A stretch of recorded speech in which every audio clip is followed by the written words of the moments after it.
I used to go diving a lot. Not so much anymore, but a couple of years ago I was really into it. Had my license and everything. It's really beautiful down there. The pale patterned sand, the water washing away the distance like a blue mist, and flashes of the brightest colors you'd ever seen as some fish dart into view. I've done my fair share of exploring wrecks and grottos, but my favorite thing to do is to hover right where the shelf plunges into the deep. You get the greatest dynamics there as deep-sea creatures come up to feed. Anyway, one time I was drifting along near Antigua, about 40 feet down. I had 2 tanks with me so I could stay down for several hours. The shelf sloped off to my left, and rocks and coral broke the monotony of the sand to my right. I hadn't seen much that day and was getting a bit bored, but then I noticed a large octopus. It was a deep-sea type, probably washed up accidentally. They don't usually come up to hunt. It seemed sluggish and didn't react much when I drifted over to it. Now, octopuses aren't very friendly creatures. If you manage to get near one, they usually flee within seconds. I'm sure you've seen videos of them changing color to match their environment. But not all species can do that. But they're all very good at hiding. So seeing a deep-sea octopus up close was quite an opportunity. It was about a foot from crown to beak and dark molted green. Its tentacles curled around it, perhaps 4 feet long when extended, and pale on the underside. Its eyes looked like golden rings around narrowed black pupils. It was having trouble moving and looked half dead. I decided to try to get near it. There were some yellow-tailed jacks nearby, and I speared one with my knife. Now, I'm sorry if that offends you.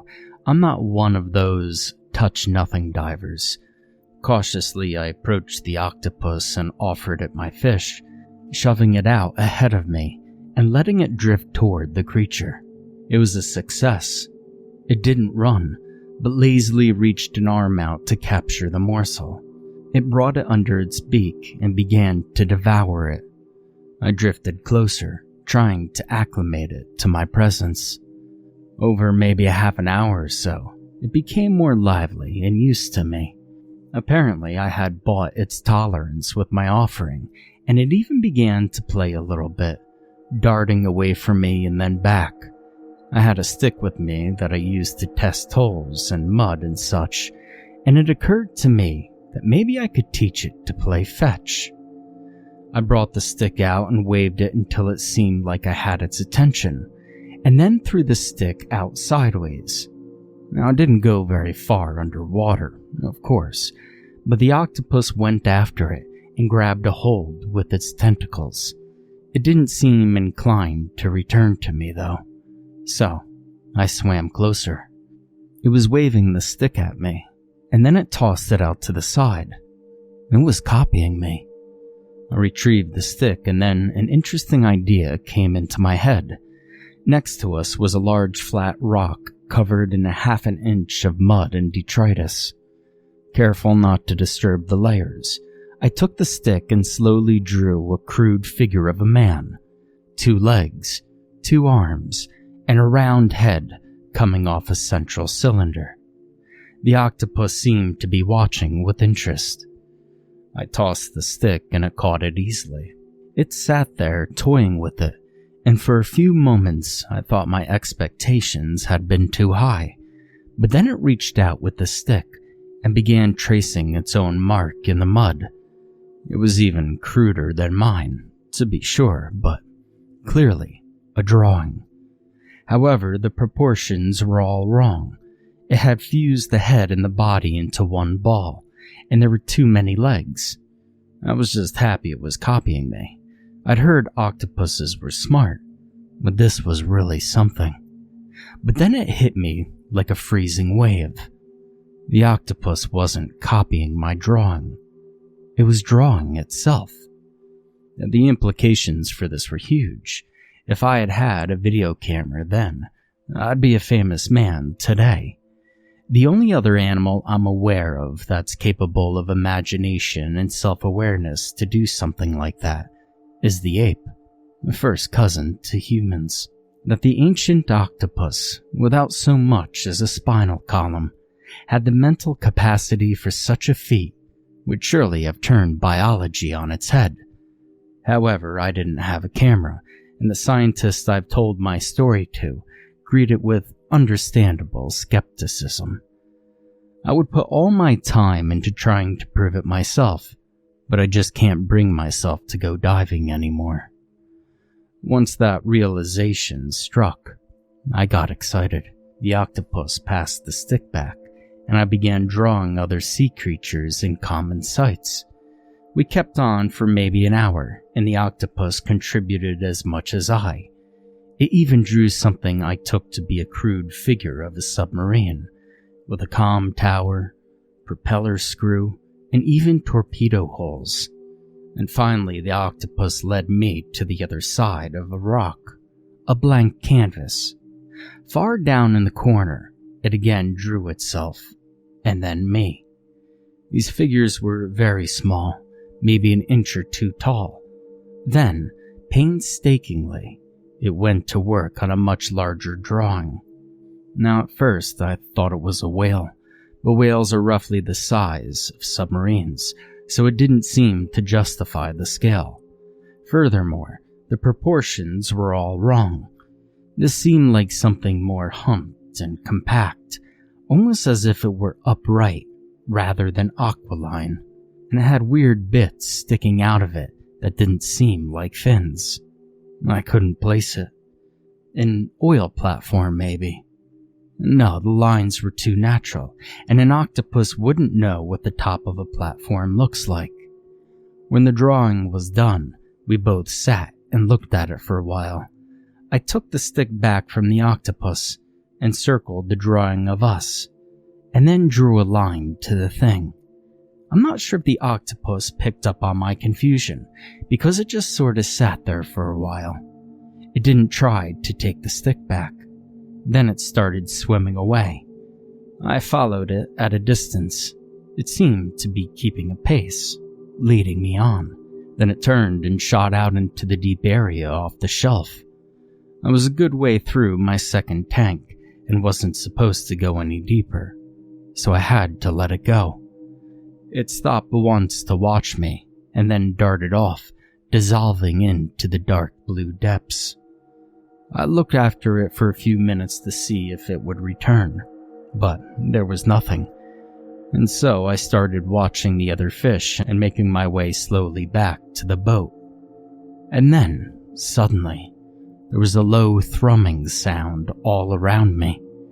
It wasn't very loud, but it was big, as if it came from the ocean floor itself. I've heard of underwater eruptions, but I've never been in one, and I wondered if I were about to be. But this didn't sound like anything natural. It sounded like the call of some animal, slowed down into the virtually subsonic range and projected from huge speakers from very far away. I've had a chance to look over the seismograph recordings for that day, and nothing shows up at that time for that frequency. I have no idea why. The fish were going crazy, darting back and forth and all heading inland. And not just the reef fish, larger ones from deeper in were streaming by me even faster. And suddenly, among them, the octopus appeared again. It, or one quite like it. It swam up on me and eyed me strangely, then darted past with the rest, and the thrumming sounded again. Looking out to sea, I gradually became aware of a large, dark patch. It was very hard to tell how big or far away it was, but there was plenty of both to go around. It was hard to tell more than just a shadow in the murky water, but it clearly wasn't a whale or anything man-made. I couldn't even tell if it was a single creature. There seemed to be long strands like kelp or jellyfish tentacles streaming off of it, but immeasurably larger. It looked like nothing so much as an ancient, misshapen section of coral reef broke off and started floating. At least the part I could see. It seemed to fade off into the distance, as though that mass, immense as it may be, was only a limb to some far larger entity. Now, I've never seen a naval aircraft carrier from underwater, but I imagine that's the kind of shadow it would cast. The thrumming rang out a third time. An unreasoning fear seized me. I didn't appear to be in danger, though the thing was incredibly vast than anything I'd ever seen. It was too far away to reach me quickly, and it seemed like it wouldn't fit into the shallows anyway. Nevertheless, I was gripped by the feeling that if I didn't get away as fast as I could, I would be dragged down into the abyss and consumed. I could feel the very water itself drawing me down into that black maw. Heedless of the depth or my equipment, I surged upwards. As I rose, of course, I began cramping, but I clawed my way up anyway. I was still far from the boat, and when I broke the surface, I could barely move. I had to keep my mouthpiece in because I couldn't keep my mouth above water. I certainly couldn't call or signal the boat. And far from receding, my panic was worse than ever. From above the water, I couldn't see the thing or tell whether or not it was coming for me. I thrashed my slow, painful way toward the boat, and finally someone on board noticed me, and they came to pick me up. I had the bends bad, and had to stay in a hospital for a few weeks until I was over it.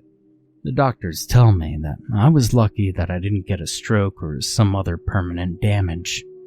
And so, that's my story. I'm sorry I can't give a more satisfying conclusion. I still don't know myself what I had experienced. My friends think it was some form of rapture, but it just doesn't match the symptoms. Narcosis is supposed to reduce anxiety, not stimulate it. And my hallucinations, if that's what they indeed were too vivid and specific. Anyway, since then I've been afraid of the water. I tried going out once or twice, but all I can do is stay shaking in the boat. I think there really was something out there, and I don't think it's something I ever want to come across again.